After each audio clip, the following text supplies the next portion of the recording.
सरकार ने Nehru memorial museum and library का नाम बदलकर प्रधानमंत्री संग्रहालय एंड लाइब्रेरी सोसाइटी रख दिया है। वैसे तो हर बार केंद्र सरकार सड़कों के या जगहों के नाम बदलती रहती है, वहीं अब केंद्र ने Nehru memorial museum and library का नाम बदलकर प्रधानमंत्री संग्रहालय एंड लाइब्रेरी सोसाइटी रख दिया है। अब इसको लेकर सियासत भी गरमाने लगी है। नाम बदले जाने पर तरंगों का सियासी समंदर उमड़ पड़ा है। जवाहरलाल नेहरू स्वतंत्र भारत के पहले प्रधानमंत्री थे और साथ ही वो महात्मा गांधी के सहायक के तौर पर भारतीय स्वतंत्रता अभियान के मुख्य नेता थे। वो अंत तक भारत को स्वतंत्र बनाने के लिए लड़ते रहे हैं।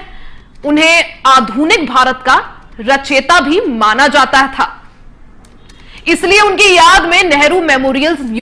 इसको आप, केंद्र सरकार का ये जो कदम है, इसको आप कैसे देखते हैं? देखिए, बहुत ही दुर्भाग्यपूर्ण निर्णय है। राजनीतिक प्रतिशोध से प्रेरित होकर ये निर्णय लिया गया है। भारत के प्रथम प्रधानमंत्री वो प्रथम प्रधानमंत्री नहीं थे, भारत के स्वतंत्रता संग्राम के अग्रणी नेता भी थे। 9 बार जो आदमी जेल गया हो, जिसने 15 साल देश को आजाद कराने के लिए जेल की कोठरियों में गुजारे हो, जिनकी पत्नी उनके जेल में रहते हुए काल की ग्रास हो गई हो, अगर उस व्यक्ति का नाम मिटाने में आबदाई है भारतीय जनता पार्टी की सरकार, मोदी की सरकार, तो मैं समझता हूँ ये देश का दुर्भाग्य है। ये एक राजनीति से प्रेरित होकर लिया गया निर्णय है, या ऐसे व्यक्ति का नाम मिटाने की बात सोच रहे हैं जिस व्यक्ति ने इस देश को भाखड़ा नागलबाद, रेहमदाबाद और आपका IIM और IITs का लाभ दिया हो, बड़े बड़े संस्थान स्थापित किए हों, ONGC जैसे प्रतिष्ठान, नवरत्न कंपनियां इस देश में स्थापित किए हों। आज जो भी हम राजनीति में भोग कर रहे हैं या जो भी देश की प्रगति हो रही है, उसकी नींव रखने का श्रेय पंडित जवाहरलाल नेहरू जी को जाता है। उन्होंने इस नए भारत का निर्माण किया। योजना आयोग को पहले इन्होंने समाप्त किया, अब व्यक्तिगत नामों में आ गए। जिस मकान को, जिस बिल्डिंग में पंडित जवाहरलाल नेहरू मेमोरियल ट्रस्ट था, वो पंडित जी उस मकान में, उसी हवेली में, उसी मकान में, उसी कोठी में कम से कम 17 साल प्रधानमंत्री रहे, तो वहीं पर रहे थे। उनकी यादें उससे जुड़ी हुई हैं और भारत सरकार ने निर्णय लिया था कि वहां पर एक संग्रहालय बना दिया जाए, उसमें नेहरू जी के जीवन से जुड़ी हुई चीजों को संरक्षित रखा जाए। तमाम नौजवान वहां रिसर्च करने जाते थे, तमाम चीजें सीखने के लिए जाते थे, देश की इतिहास को जानने का प्रयास वहां किया जाता था। बिल्कुल, कांग्रेस अध्यक्ष मल्लिकार्जुन खड़गे जी का भी बयान सामने आया था। उन्होंने ट्वीट किया था कि जो भारत की आजादी के लिए जो पंडित जवाहरलाल नेहरू का जो योगदान था, जब PM मोदी उनका ये जो योगदान है उसे कम नहीं कर सकते, उसका एक तरह से कॉम्पिटिशन नहीं कर सकते, तो इसलिए इतिहास को मिटाने की कोशिश की जा रही है।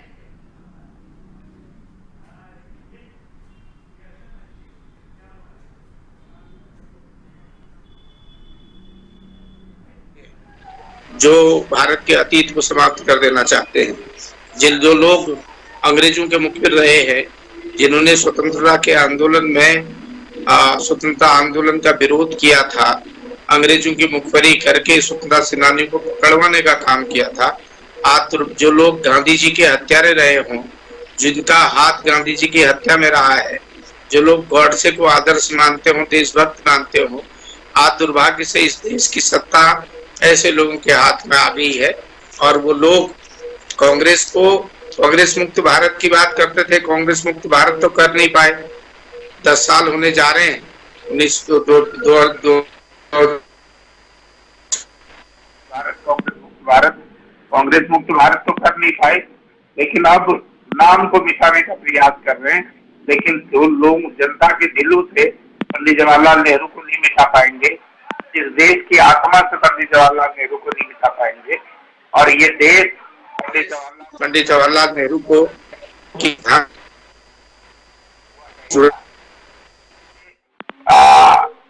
नाम मिटाने से पंडित जी को नहीं भुलाया जा सकता। ये देश निश्चित रूप से पंडित जवाहरलाल नेहरू जी का ऋणी है। मैंने कहा ना कि IIM और IIT का पाप देने वाला व्यक्ति जिसने वहीं दूसरी तरफ बीजेपी के जो राष्ट्रीय अध्यक्ष जेपी नड्डा हैं, उनका भी ट्वीट सामने आया था। उन्होंने कहा था, आरोप लगाया था कांग्रेस पर कि कांग्रेस पार्टी एक ऐसी पार्टी है जिसकी जो राजनीति है वो एक ही वंश या एक ही परिवार के इर्द गिर्द घूमती है। जेपी नड्डा जी ने ये ट्वीट किया था कि एक वंश से बाहर वो सोच ही नहीं सकते। देखिए, ये मैं समझता हूँ जेपी नड्डा का पागलपन है, मानसिक रूप से दिवालियापन है, मैं इसको ही समझूंगा। वो क्या सोचते हैं कि उनके पास कौन है? वो पंडित दीनदयाल उपाध्याय और का ही नाम क्यों लेते हैं कि सब जगह? जितनी योजनाएं चलाई हैं उन्होंने पंडित दीनदयाल उपाध्याय के नाम पर क्यों चलाई है? हमने तो देश आजाद होने के बाद जितने भी इंस्टीट्यूट का नाम रखा उसमें राष्ट्रपिता महात्मा गांधी हैं, मौलाना आजाद हैं, सुभाष चंद्र बोस है, सरदार पटेल है। हमने किसका? भगत सिंह जी के नाम पर रखा, बिस्मिल्लाह खां के नाम पर बड़े बड़े इंस्टीट्यूट का नाम रखा। पंडित जवाहरलाल नेहरू तो बाद में आए, सन 62 के बाद उनके नाम पर कोई नामकरण हुआ होगा। 62 तक तो इन्हीं मूर्तियों के नाम, इन्हीं महान स्वतंत्रता संग्राम सेनानी इनके नाम पर हमने यहाँ पर सबका नामकरण करने का काम किया। ये इसलिए ये बड़ा हल्कापन है। मैं नहीं समझता हूँ कि एक राष्ट्रीय पार्टी का राष्ट्रीय अध्यक्ष अगर इतनी घटिया बात कह रहा है तो मैं उनका मानसिक दिवालियापन इसको कह सकता हूँ, और उसके अलावा उनके लिए कोई शब्दों का इस्तेमाल ज्यादा करने की आवश्यकता नहीं है। जी बिल्कुल सर, वहीं मतलब जो बीजेपी है वो यही सवाल भी उठा रही है कि अगर प्रधानमंत्री संग्रहालय में सभी प्रधानमंत्री जुड़ जाते हैं, सभी का नाम जुड़ता है, सभी की उपलब्धियां जुड़ती है, तो आखिर कांग्रेस को परेशानी क्या है? नहीं, आप हमें कोई उनका जब नाम ही पंडित जवाहरलाल नेहरू के नाम पर है, उनके नाम को मिटाने की जरूरत क्या है? आप प्रधानमंत्री के नाम पर नया संग्रहालय बना दीजिए। कौन मना कर रहा है आपको? आप बनाइए ना, आप पर जगह नहीं है क्या?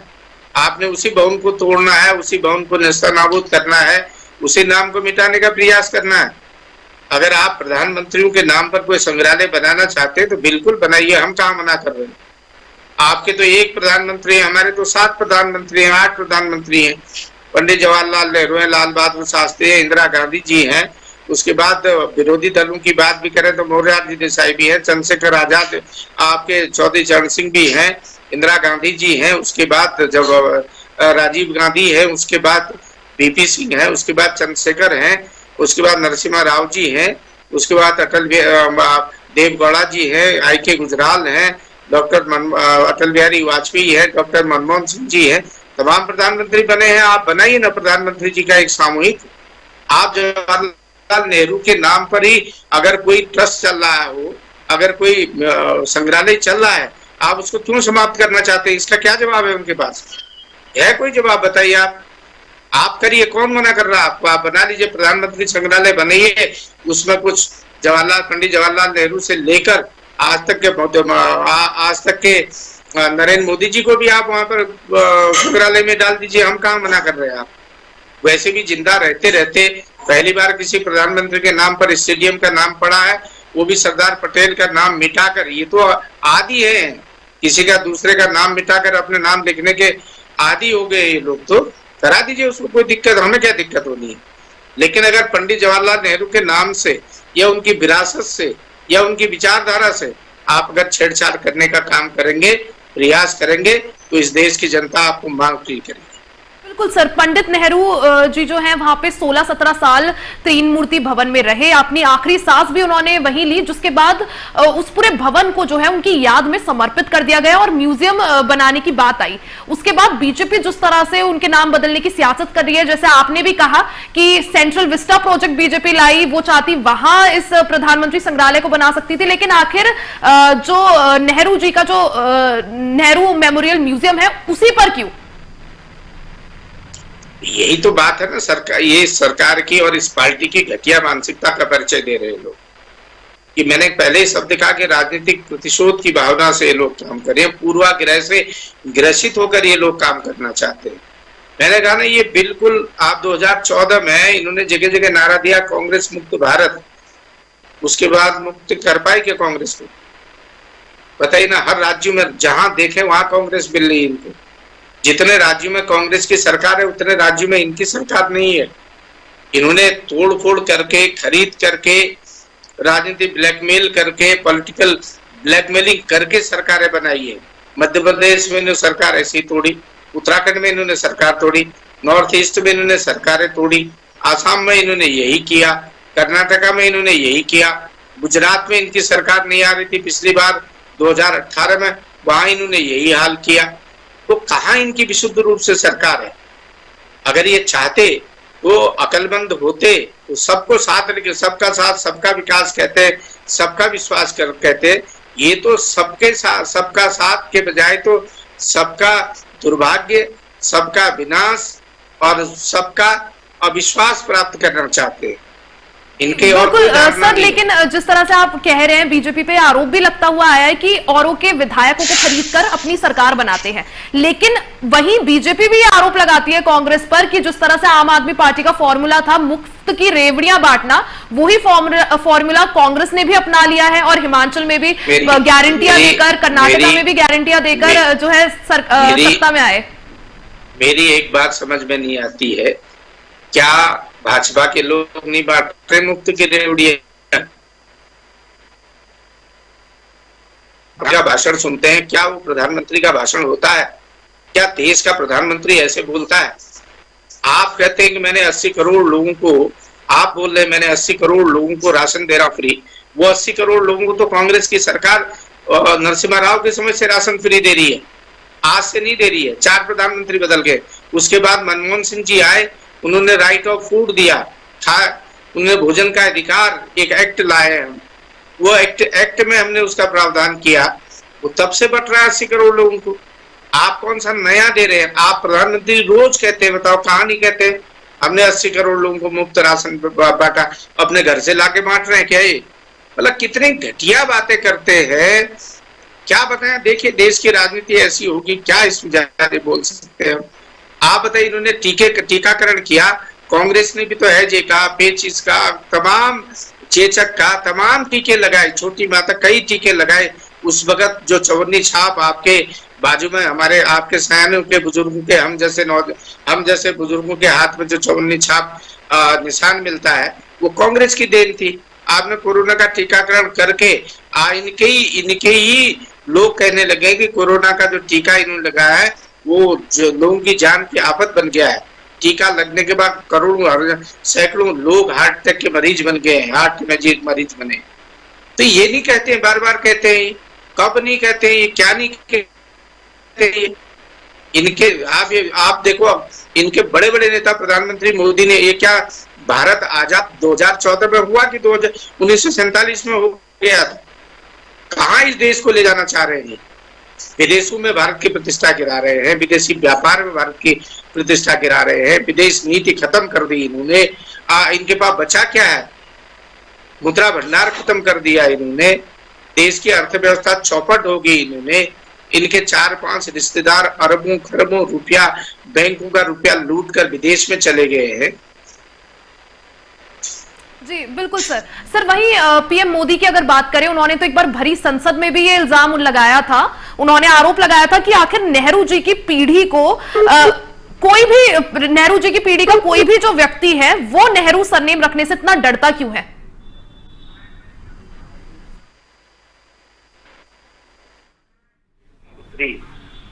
तो निसंतान आदमी है, कोई दूसरा व्यक्ति अगर कोई और अन्यथा मसरत जोशी की पुत्री अगर किसी भक्त खानदान में चली जाएगी तो क्या जोशी लिखेगी? क्या भारत की सभ्यता यही कहती है क्या? पंडित जवाहरलाल नेहरू की एक पुत्री थी इंदिरा गांधी, उन्होंने फिरोज गांधी से इंदिरा नेहरू फिरोज गांधी से शादी कर दी, तो वो गांधी तो लिखेंगे, वो नेहरू कैसे लिखेंगे इनसे? ये भारत की संस्कृति तो यही कहती है ना। कन्या का गोत्र तो वहीं पर समाप्त हो जाता है, तो कन्यादान होता है, उसके बाद नया गोत्र हो जाता है, जिस गोत्र में ब्याही जाती है। इन लोगों को भारत की संस्कृति और सभ्यता को पहले पढ़ना चाहिए, उसके बाद कुछ कहते तो अच्छी बात होती। ठीक है सर, आपकी शायद ऑडियो में कुछ दिक्कत आ रही है, एक बार फिर से आपसे संपर्क साधने की कोशिश करेंगे। केंद्र सरकार ने नेहरू मेमोरियल म्यूजियम और लाइब्रेरी का नाम बदलकर प्रधानमंत्री संग्रहालय एंड लाइब्रेरी सोसाइटी रख दिया है। वैसे तो हर बार केंद्र सरकार सड़कों का या कुछ जगहों का नाम बदलती रहती है, वहीं अब केंद्र ने Nehru memorial museum and library का नाम बदलकर प्रधानमंत्री संग्रहालय एंड लाइब्रेरी सोसाइटी रख दिया है। अब इसको लेकर भी सियासत गरमाने लगी है।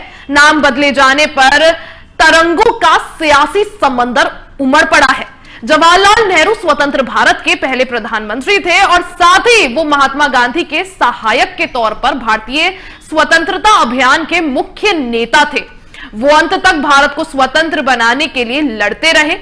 उन्हें आधुनिक भारत का रचयिता भी माना जाता है, इसलिए उनकी याद में Nehru memorial museum and library की स्थापना की गई थी। यह संस्था भारत सरकार के सांस्कृतिक मंत्रालय के अधीन आती है। ये भारत के पहले प्रधानमंत्री के आधिकारिक आवास आलिशान 3 मूर्ति भवन में स्थित है। लेकिन अब इस पर भी सियासत तेज हो गई है, जिसको देखते हुए लगातार सियासी पारा है वो बढ़ता जा रहा है। एक तरफ जहां कांग्रेस बीजेपी पर आरोप लगा रही है, तो बीजेपी कांग्रेस पर आरोप लगा रही है। आरोप प्रत्यारोप का जो सिलसिला है इस नाम बदलने की राजनीति को लेकर लगातार बरकरार है। जहां कांग्रेस अध्यक्ष मल्लिकार्जुन खड़गे ने ट्वीट करके बीजेपी पर आरोप लगाया कि आखिर बीजेपी, क्योंकि पीएम पंडित जवाहरलाल नेहरू का जो योगदान था भारत को आजाद करने में, पीएम मोदी जब उसका सामना नहीं कर सकते, उसका कंपटीशन नहीं कर सकते, तो इसलिए इतिहास से पंडित जवाहरलाल नेहरू का नाम मिटाने की या उनका जो दर्जा है वो कम करने की कोशिश की जा रही है। जहां मल्लिकार्जुन खड़गे बीजेपी पर यह आरोप लगा रहे हैं, वहीं इस आरोप पर पलटवार करते हुए बीजेपी के राष्ट्रीय अध्यक्ष जेपी नड्डा ने ट्वीट करके मल्लिकार्जुन खड़गे को घेरने की कोशिश की। उन्होंने कहा कि आखिर कांग्रेस की जो राजनीति है वो एक ही परिवार और एक ही वंश के इर्द गिर्द क्यों घूमती है। जेपी नड्डा ने आरोप लगाया कि आखिर कांग्रेस की राजनीति एक ही परिवार और एक ही वंश के इर्द गिर्द क्यों घूमती है, और अगर बाकी प्रधानमंत्रियों का योगदान भी जुड़ जाएगा संग्रहालय में, म्यूजियम में, तो आखिर कांग्रेस को परेशानी क्या है। इसी को देखते हुए लगातार दोनों पार्टियों के बीच में, कांग्रेस और बीजेपी के बीच घमासान मचा हुआ है।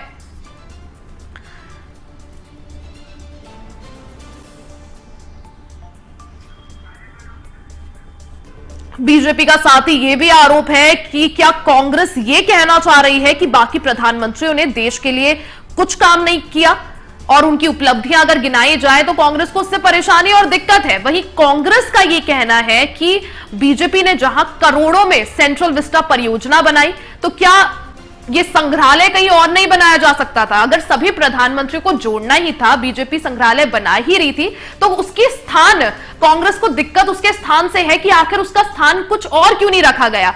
क्यों जो भवन या जो संग्रहालय पहले से पंडित जवाहरलाल नेहरू जी को समर्पित है, जिस म्यूजियम की स्थापना ही पंडित जवाहरलाल नेहरू के लिए की गई थी और उनके एक तरह से सम्मान में की गई थी, तो आखिर वहां उसका नाम बदलने की आखिर जरूरत क्या आन पड़ी। फिलहाल इसी के साथ इस बुलेटिन में फिलहाल के लिए इतना ही। देश और दुनिया की तमाम खबरों के लिए बने रहे हमारे साथ, देखते रहे टीवी 100।